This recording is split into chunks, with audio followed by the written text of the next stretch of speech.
Alright, guys. Well, I just did my little heroin mini monologue. Don't I look worse in this fucking lighting? One of these lights went out, but I'm honestly not on anything. But I will come clean about one thing. So, I mean, I try to admit this in a roundabout way, probably, I don't know when this was, probably about a month ago. This is what happened. I did relapse a month ago. I think everybody,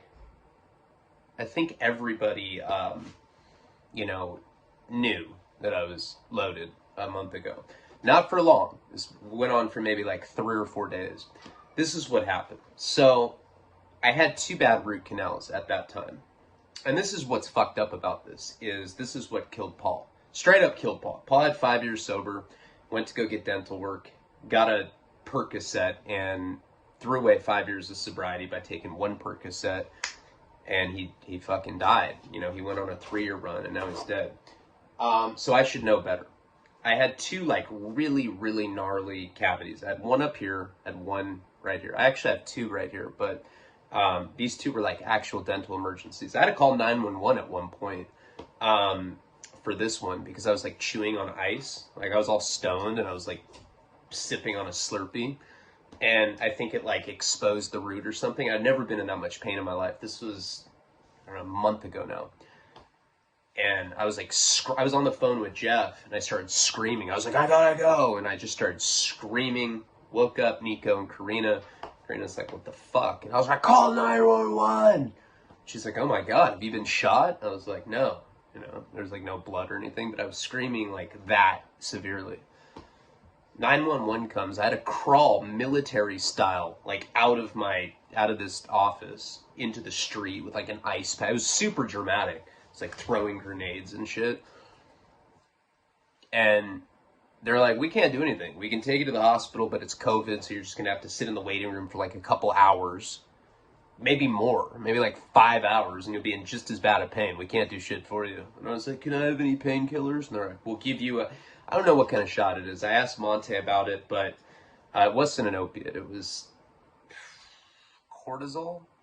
Does that sound right? I don't know. Something like that. They shot me up. They muscled it. Intramuscular shot right here. And it made me feel okay. You know, it was like, it took down, I think it was an anti-inflammatory, but like a really strong one. So I felt all right. Next day I go to the dentist and I like demand that I be seen. I'm like, dude, 911 came last night. I need help, and the guy's like, we can't do anything for you. Here's a 800 milligram ibuprofen. I was like, the fucking irony in that. Fuck, this haircut dude's hitting me up right now, texting me, and I really need to get my hair cut, but I'm gonna do the video, whatever. I got that meeting tomorrow with the producers, so I gotta get it. I gotta look presentable. So they didn't do anything for me, and I had to go get a root canal done. This is the first root canal, it was up here. I go get it, they give me Tylenol 3s. The irony in that too, my ex-wife was like sucking dick on Craigslist for Tylenol 3s. And here I am, knowing that I can't take that. I've been off Suboxone, I've been off everything, just like doing good. I do smoke bud. I stop microdosing, all that. I do Molly. Special occasions, if we have a babysitter, I'll roll. I love rolling. I think it should be legal. Never had any bad consequences with it. Even consider that using, it's just, I like to come. Why do you have this Molly on you? I like to come. Oh, all right. You're good, bro. Have a good night, sir. I like to come. When you're on Molly and you come, it feels like you're peeing cum. Who doesn't want to do that? If you don't want to do that, you're a fucking weirdo. Okay, anyway. So, I get this script of Tylenol 3s. Now, Karina knew better. She's like, you can't fucking take that. There's opiates in that. I was like, no, it was, and I don't know what junky rationale I used, but it was like something to the effect of, no, it's 3-dimensional Tylenol. Doesn't have opiates. She's like, okay, your dick stinks. So I took it. Took one, no, I did not take one. Let's be honest. I took fucking like 8 of them. I think they gave me 20. I took 8. Gouged. Ah. And you know how it goes. Now, I remember like a few months ago, no, probably a year ago, when I think I was doing a live at one point on YouTube. I said, I don't pay for drugs anymore. I really don't. Not because I'm not famous or anything, but I do have famous friends, and there's like this weird subculture of drug dealers that gives famous people drugs for free. So my whole strategy is to hit up my famous friends and get drugs for free just for being friends with them. Like I'll call up so-and-so and be like, hey, you got any cocaine? Yeah, somebody gave me some, I don't want it. You can come get it. So I get free drugs like that all the time. Heroin is the one drug that I have to pay for because I don't hang out with heroin addicts. I just don't. I can't. If I'm around it, I do it. But any other drug, Molly, I don't pay for that. Get it for free. Whatever else, you know, I tend to get it for free. Heroin I pay for, though. So it is so easy for me to get it at this point. I literally, right after I did the 8 Tylenol 3s, the next day I ate the rest of them. I think I ate like another 12 the next day. So that's 2 days of using opiates.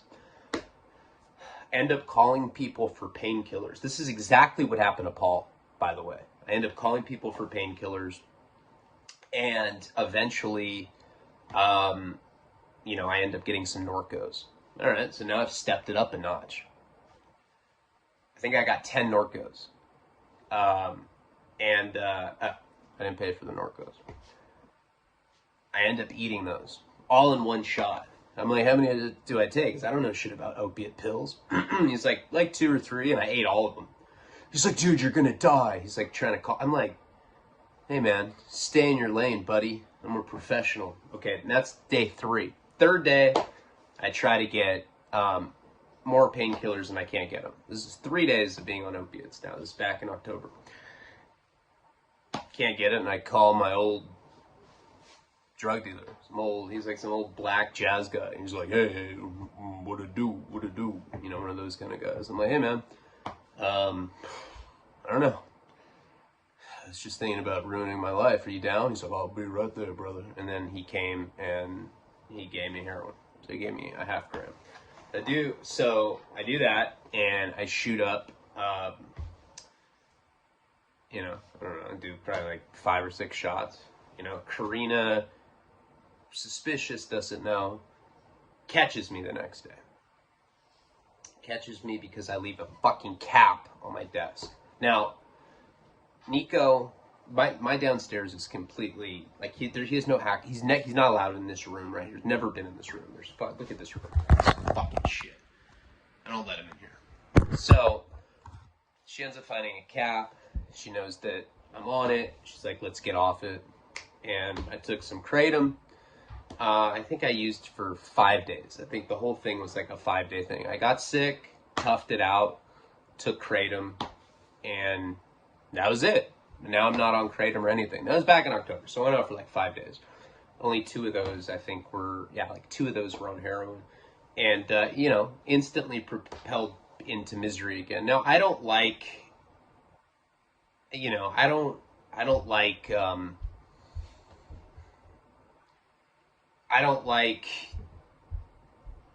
I don't know what it was. Just somebody sent a text message. My ADD just went into full flare.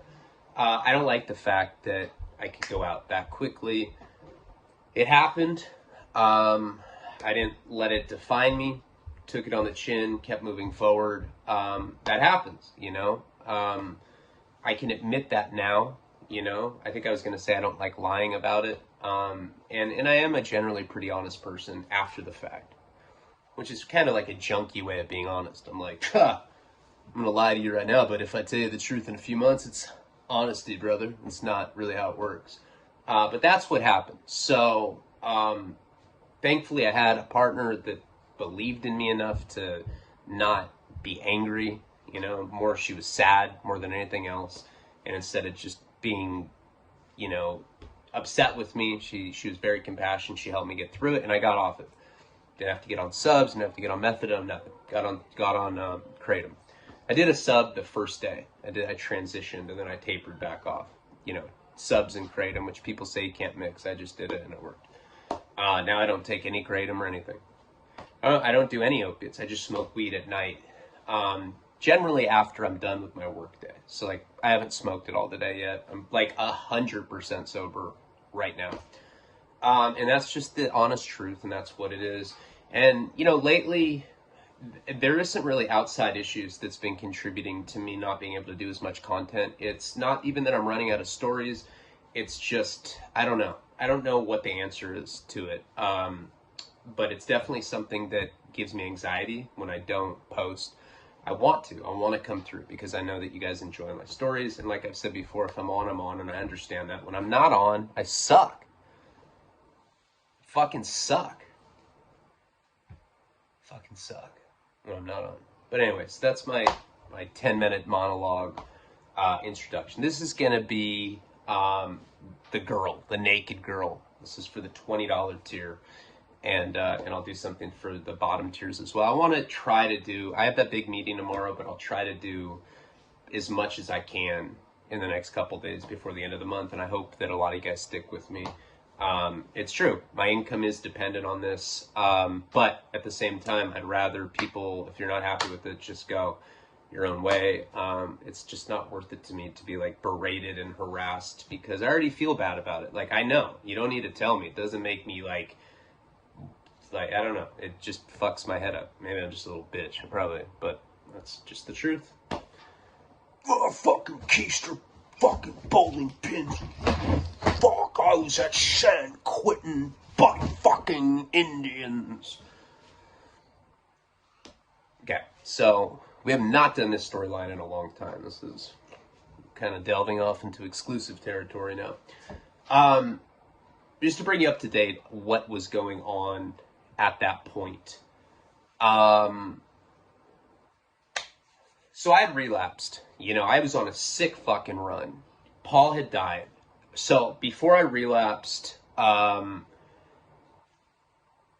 know, my life pretty much sucked. I was working at telemarketing places. I had just gotten out of prison. I was living here.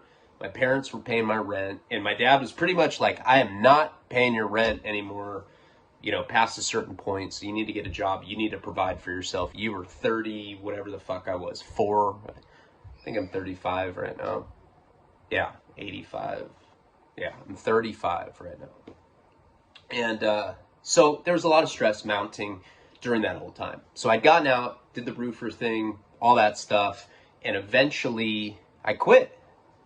I couldn't take the demoralization of going to a telemarketing place and getting yelled at by a guy with gauge earrings that, I don't know. I don't really know what gauge earrings have to do with it, but he had gauge earrings, and I was like, your gauges are gay. And he's like, what? I need to talk to you outside. There's nothing gay about these fucking gauges. I'm like, oh. That's subjective. He's like, now you're saying shit I don't understand. I don't know what that's from, but people always say that in prison. Now you're saying words I don't understand. I'm going to take that as disrespect. You're saying, like, please and thank you. I don't know, what the fuck is that? Was that Spanish? You fucking race traitor. Ignorant prison fucks. So I quit, and I got on YouTube. My life changed. I look back at that a lot, too, because I don't want to lose what I have. And I realize that I have to put in the work to sustain it. I get all that. Believe me, I understand that. It's tough when it's a one-man show, you know, and it's stories about my life. And I have to remember, like, whoa, where am I in this part of it? Because, you know, so sometimes I repeat myself. At least you know it's true if I'm saying the same shit twice, but I often forget where I'm at. So what had happened is I relapsed 2 different times during that period. My YouTube, really, I went from not having money to having enough to at least support myself. And then there was GoFundMe. A lot of you guys supported me in the beginning. Believe me, I'm eternally grateful for that. And then I started making enough with AdSense revenue where I could support myself. Things started getting really crazy, probably like in the month of October, November. And I have to give you the background or whatever, so that I haven't done this storyline for so long, so bear with me a second. By that point, I was full-blown strung out. And that's a really tough thing, because there was a good large portion of the demographic that was supporting me, because I was sober. And I was like, yeah, dude, I go to meetings, all that, and people knew that I was full of shit, and I had acne, and I started wearing hats, started wearing like raincoats and shit, started getting really eccentric. I was like, I should dye half my hair blonde. Trina's like, shut up, queer. I was like, all right. When Paul died, and this is right before where we're at currently on this timeline, I was waking up every day, shooting heroin, and trying to get stuff done. At the time, it was drug stories for truckers, and I just couldn't do it. Every single day I'd come here and just nod out. I'd sit right at this chair. Back then, it was like some shitty chair with the fucking, like, holes in it. It smelled like shit, because I used to beat off my pants off. Never had good anal hygiene. And I would sit at this desk, and I would just nod out, and I was not able to do it. Every day I'd tell Karina, because one thing, even when I'm strung out, we'd always go for walks as a family to start the day. We do that to this day. I wake up, that's the first thing we do every day. It's a way to, like, center ourselves and, like, be one as a family. As corny as that sounds, it's a part of the day that I do cherish. Paul died. I got that call. And at that point, like I said, I'm waking up, I'm shooting dope, I'm trying to do drug stories for truckers, I'm doing YouTube videos. People know that I'm using. And it put me in a really weird position, because I was using, but that was my income, so I just couldn't stop it. It was like some weird, like, perverted Truman Show. I'm like, if I say butt fuck enough, if I say hot tan, they'll like me. But there was, like, pus spewing out of my face. Yeah, it was fucking crazy, right?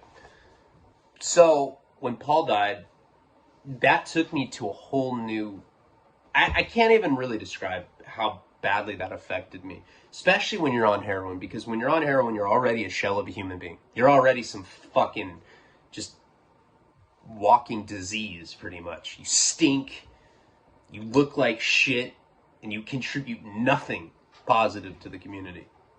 You suck. You're like a fucking Pac-Man ghost. Except you're not fat. You're like all fucking octopusy. It sounded better in my head. I couldn't really deal with him dying. So this brings us up to this new period. And this is when this particular storyline happened. Karina got to a point I mean, she was already look, she was never okay with me doing that. Ever. She was never cool with that. But it got to a point where she started telling me that I was, that she was going to leave me if I didn't get sober. And I really tried. I tried all the little bullshit. I'm like, look, I found this method on Reddit. It says if I switch from whey to casein muscle shakes that I don't even need any fucking Suboxone or anything. So she was being a good wifey to me, and she'd get me whatever the fuck I was reading off Reddit. And none of these home remedies were working. That was a stupid example. But, I would try different, like, fuck, if I drink valerian root, I can sleep, and then I'll be cool. So I started just doing all these, like, weird home remedies to try to get clean, and it just wasn't working. We ended up going on that photo shoot in Santa Barbara, the wedding shoot. Remember the one where I'm strutting? I had, like, makeup on? People have no idea how fucking loaded on heroin I was that particular day. And it sucked because I'd taken Suboxone the day before. I end up going to Santa Barbara, and I go meet up with this guy. I forget what I had called him. I don't want to say his real name. But he was this, like, kind of scumbag guy that, I don't know, he was one of those guys, I don't know if you know anybody like this or you have anybody like this in your life, but he's one of those guys where you just know that he's raped a chick. You just know. Like, has that guy raped a chick? And you're like, for sure. He's just creepy. You know, he's the kind of guy that if we broke into a house together, he would like, all he'd want to do is go into a woman's like, you know, sock drawer and sniff her panties. He was one of those guys, just a total fucking sexual predator. I never really liked him because of that, you know. I never heard rumors that this guy raped anyone, by the way. It wasn't that kind of thing. It wasn't like Sass, because I always heard these stories that he had raped chicks. But this particular guy, remember I told you, and sorry, me doing the recap stuff is helping me just as much as it's helping you. It's been a long time since we've done the storyline. I went to school with this girl. And she was like a soccer player, girl next door type, freckles, brown hair, little Miss America type girl, right? Girl next door. It's like a third grade teacher or something. She was always like a goody-goody, and I'd see her in the party scene. She always liked me. She always thought that I was like a funny guy. She would always tell me that. She's like, you're a funny guy. I don't even care that you're a drug addict. And I'd be like, oh, okay, cool. You want to make out? She's like, no. You probably have AIDS. And I was like, oh. All right.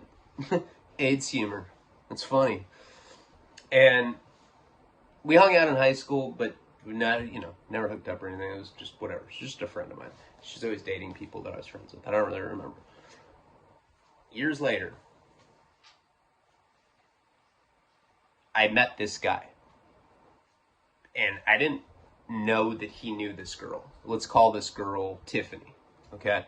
This guy was dating Tiffany.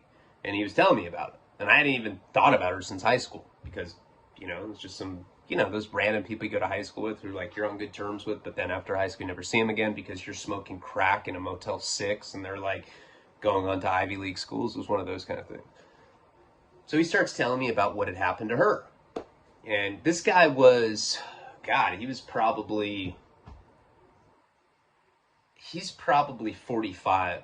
He's 10 years older than her. So when they were dating, she's probably 20, he was 30. Nah, I've never been that kind of guy where I date a super young girl, but like, whatever. Not against, as long as the girl's over 18, it's whatever. He started telling me that she had gotten into Oxycontin. And that the way that he had gotten her was getting her addicted to Oxycontin. He's like telling me this one time like it's a fucking normal thing to do. Yeah, got this soccer slut addicted to Oxys. Used to fuck her. She thought she was in love with me, a stupid bitch. I'm like, hey man, can I have another line? He's like, yeah. Go ahead. What'd you think of my story? I was like, yeah. Yeah. Solid, man. Solid. Fucking hate soccer sluts. He's like, yeah, me too.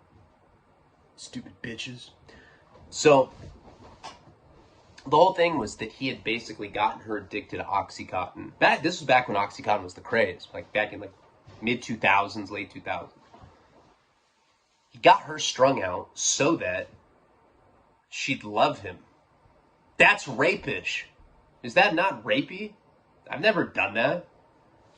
And he, like, targeted her. He was, like, fucking going through a yearbook with a highlighter, circling her picture. He's like, I'm gonna get that slut addicted to oxys. They were together for like 6 years. And what happened is her dad figured it out. Well, how did he figure it out? Because she became addicted to Oxycontin. She looked like a fucking one of the pieces of shit shell of a people that I was talking about earlier. When you're a drug addict, it's obvious. You stink. Drug addicts don't like to shower. Jesus, Nico. You give him sugar? So one day, Tiffany's dad comes, takes her, and puts her in rehab. And she ends up meeting a young, probably hot tan, lifeguard body type dude. Big old hammer cock.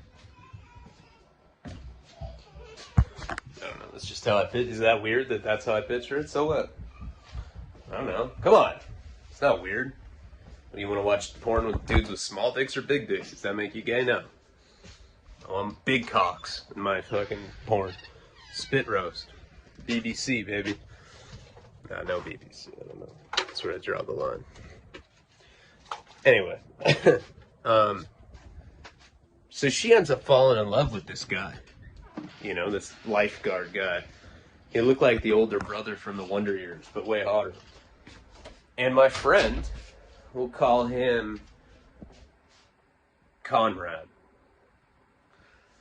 Her friend Conrad, or her boyfriend. Conrad's my rapist friend. That sounds so horrible. It's not confirmed that he's a rapist, but he is a piece of shit for getting her strung out on oxys like that. Tiffany gets taken by her dad, goes to rehab, falls in love with the lifeguard guy. Conrad never sees her again. I remember we were having like a drink one night at his place. We were doing lines of coke. He's like, yeah. He's like, I never heard from her again. He's like, but I know that she moved out of state. I'm like, how do you know that? He's like, I went to her house. She starts telling me about how he used to go out to her new house out of state. Phoenix, Arizona, I believe. And he used to watch them. He told me he has videos of them fucking. He's like, you want to see Tiffany fucking her new boyfriend? I have it on my MacBook. I was like, I'm good, man. I'm good, brother. He's like, yeah, gross. Super weird guy.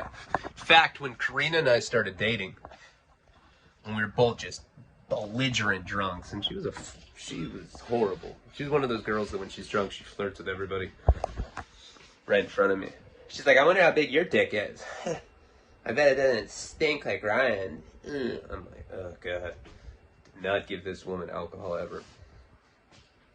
When we first started dating, this guy Conrad, he creeped out on her too. He knew that she'd cut hair, and he's like, hey, how much do you think your chick would charge me to cut her hair? I'll give you, say, $40 if she can cut my hair, but without you. He wanted my girlfriend to go cut his hair without me being there, which is so fucking weird, right? And I was like, hell no. Fucking rapist. Okay, so that was that. You know, that was the last time that I'd seen him was back. I think we ended up getting in, you know, a physical altercation over that. I can't remember. I beat the shit out of his buddy. Do you guys remember that? When I went out drinking, right when Karina got pregnant, I went out drinking and I lied to her about it. And I ended up taking his Xanax and blacking out. And one of Conrad's buddies sent her a Facebook message and said, hey, just leave Ryan alone, because she was blowing my phone up, and I kept having to leave the bar and be like, yeah, babe, I'm just watching Quantum Leap. Yeah, fucking weird-ass nightclub soundtrack. Yeah, it's a nightclub episode. I gotta go. Bye.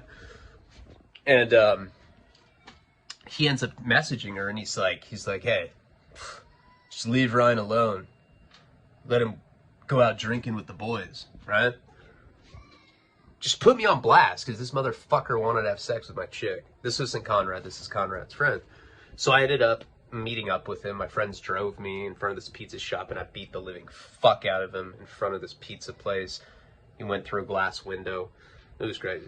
I was on parole at the time. I could have gone to jail. You guys remember that? And I believe, I cannot remember correctly, but I believe that Conrad was one of the people that tried to break it up. And, you know, I was already mad at him for the haircut thing. I think that was the last time I saw him. Anyway, when I relapse, I end up going up to Santa Barbara for Thanksgiving. So Paula died on the 18th of November. I was in complete just dismay at this point, just fucking going through it. And I was probably doing, I don't know, 2-3 grams a day at this time, which is a lot. You know, a gram of heroin goes for $80. You know, I was doing 3 of those at the time. 2 or 3, something like that. I get up to Santa Barbara and I didn't bring enough dope with me. So I'm, you know, it's one of those things where I'm contacting everybody I know. Like, hey man, I got this friend, he's real strung out right now. Yeah, he needs like 2 or 3 grams. No, not for me, man. I don't use. Hello? Fuck! You know, people would hang up on me because nobody wants to contribute to me because I'm a fucking just dubious fucking junkie. Dubious. Diabolical is what I meant to say. So I end up calling this guy Conrad. You know, I had his number. I probably hadn't talked to him since this altercation night or whatever it was. I don't really remember. But I ended up contacting him, and he you know, he's this chirpy ass dude, man. It's like a goddamn hockey coach. He has hockey coach personality. Like, hey, sup, bud? You know where I can get some roofing-alls for me and the buds? He's one of those kind of guys. I call him, I was like, hey, he's like, oh, Leone, fuck, man. Really great, stellar to hear your voice, man. Stellar, just stellar. How you doing? And I'm like, all right, man, let's cut the fucking foreplay. I need heroin. What's up? He's like, funny you should say. I sell it now. Acts like he fucking just got a job at a law firm or something. I'm like, all right, cool. He's like, but I'm not in town right now. I'm in Oregon. But I can hook you up with one of my runners. I got these gay runners. They work for me. Fucking love gay dudes, man. Okay, can you help me, bro? Or, like, what's up? Yeah, I'll set you up with one of the runners. So, yeah, ends up hooking me up on Thanksgiving. That was a whole debacle in itself. Fucking end up just going on this... It was just insanity. You know, some kid's like... He's probably like 22. Gay guy, of course. He's wearing a Peter Pan outfit. You know, like one of those Peter Pan hats. Not that outfit, but just a Peter Pan hat, which is fucking weird. I call him, he's like, yeah, hey, man, I heard you like to rock and roll. I was like, that's me. What's up, man? I got money, though. I don't know what Conrad told you, but, just trying to buy some black. He's like, I got you, man, but, you know, my parents won't let me drive tonight, so if you could come swoop me up, that'd be great. So I end up picking him up, right? Karina's with me now. She knows I'm strung out at the time. I got this motherfucker in a Peter Pan hat. This gay dude in a Peter Pan hat that has a lisp, and he's just like eccentric as fuck. It's like having Karina play all this disco shit in the car. And she's just looking at me like, really? This is what we're doing on Thanksgiving? Jesus. Anyway, it just turned into this whole thing. We're like, we had to go to this house, and then, oh, you know, my Connect doesn't have it. We got to go to this other place. You know, it's this whole thing. And I was just, dude, it's got the bullshit, man. How much for the hat? No, that's from Fear and Loathing. Everyone's like, let's get to the nuts and bolts, man. How much for the ape? Love that part. But eventually I end up getting it. So what ends up happening is Conrad eventually comes back to Santa Barbara. And now he's, you know, I guess back with Tiffany. He's like, dude, I'm back with Tiffany. Now, of course, he started selling heroin again so that he could, because he knew that she was like an addict in recovery. He's like, I'm going to get her strung out. And I'm just like, God, I can't even believe I have people like this in my fucking phone contact list. So he like systematically gets her strung out so that he can be like, you know, I got you. I got heroin. And he became like her nurse or whatever. So I end up, you know, he's living at a mansion because this guy's got just a fuckload of money. I don't know if I had gone into it, but he's the guy that he ended up having a one-night stand at a bar in like the early 2000s. The girl that he fucked just happened to be a billionaire, and she was a tweaker, a meth head. And he's this chirpy hockey coach fuck, and her parents loved him so much that when they died, they ended up leaving their fortune to him. So he is a complete crackhead, smokes crack. Now, he's the same guy that had rented out the stripper, for the whole strip club for me on my birthday when I found out that Nico was coming, when Karina texted me with a positive pregnancy test. Same person. He, all he does is smoke crack and listen to Mobb Deep and some early Wu-Tang, Enter the 36 Chambers, but it's whatever. So he's living at this mansion because he inherited, like, God, who knows, millions and millions of dollars, and this tweaker chick got nothing. She's in, like, Chuckawalla Women's State Prison right now in California. But he ends up having me go out to his house, and there's a topless black chick at his place, like, sitting on the living room. I haven't seen this guy for a while because I've been dealing with this runner. he became like my go-to. And I end up seeing Tiffany. Again, no clothes, curled up in his room. And she is completely fucking naked, shriveled up. She looks like... Have you ever seen People versus Larry Flint when Courtney Love gets AIDS and she's like all fucking like pale in the bathtub, like curled up in a ball, dying? She looked like that. It's like, Tiffany, say hi to Ryan. She's like, hey. Naked. She's fucking naked. So is this black chick's topless in the living room. I was like, what in the fuck? I knew something was up with it, right? I knew. So I go to his house pretty frequently. You know, every time I'm in Santa Barbara. That the first time that I'd gone was when I had seen the black chick with no shirt on and his girlfriend naked. It never sat right with me. I wanted to do something about it, you know, and I didn't want to ask. I mean, what can you make of a situation like this? Guy that has a history of getting, and this is not the first person, mind you, that I've met that's like this, that uses drugs to enslave a topless girl. As fucking odd as that sounds. I've been to rehab before and talked to other people that have known similar characters in their drug world or whatever, but this guy was a fucking total creep. He had like literal sex slaves at his house, completely strung out. And he's like sitting, I remember he was sitting there and he had like these latex gloves on. That's all he had on. He's like wearing like a turtleneck with these latex gloves, and I'm just like, Jesus Christ, dude. No, with boxers on.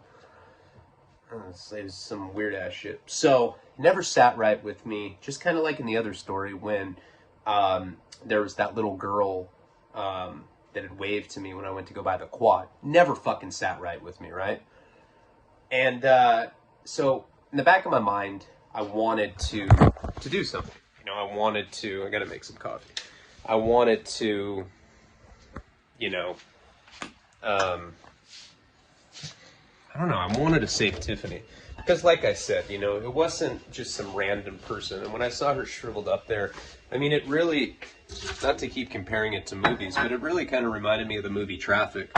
Remember when Michael Douglas's daughter's like naked in some big like beast black fool in like the projects, just like fucking her for a dime of heroin or whatever? It kind of reminded me of that. I mean, it's totally different. This is a mansion in Santa Barbara. This is some like spoiled kid version of that, but never sat well with me, and I wanted to...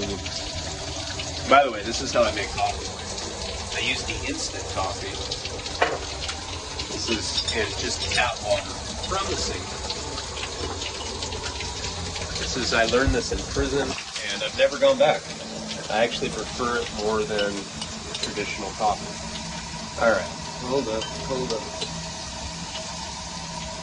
It's so much easier, you don't have to wait. I mean, for someone as lazy as me, it's the best. Alright, like you go like this, with hot water, and then you turn the hot water off, and you put the cold water. Sorry, intermission. It's like running out of fucking steam. And this is not gonna be, I gotta do at least 2 or 3 videos. I have to, man. But I feel like if I do like 6 videos right at the end, you guys will know that I'm capable, and we can, once again, try to have a better fucking month of this, because it's just, I suck lately, and I know. Alright, so, this never sat well with me, right? And at this point, my drug addiction has become a huge source of contention with Karina. You know, it's literally, you know, it wasn't empty threats. It was the kind of thing where she literally was going to leave me if I didn't get clean. And kind of that wedding shoot thing was like one of the final straws. Like, she was, hold on, I'm trying to close this door. All right. Sorry for the long ass inner fucking set up the phone. Okay. So, around this time,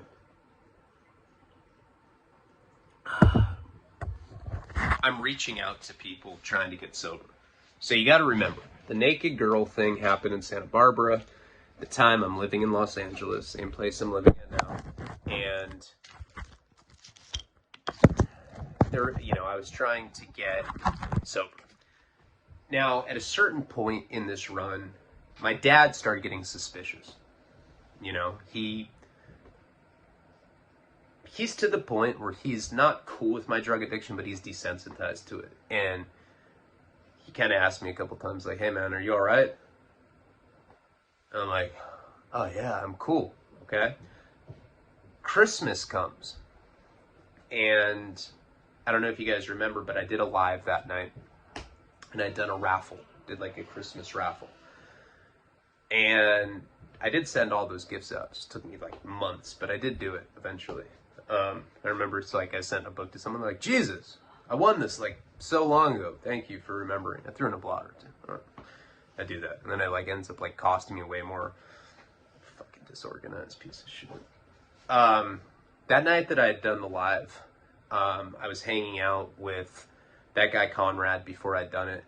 I go over to his house to buy a sack. Now, I didn't see Tiffany, and I didn't see the black girl. That was the one time that I'd seen him, but always in the back of my head, I was thinking that I wanted to go help those people, or like try to figure it out, maybe like get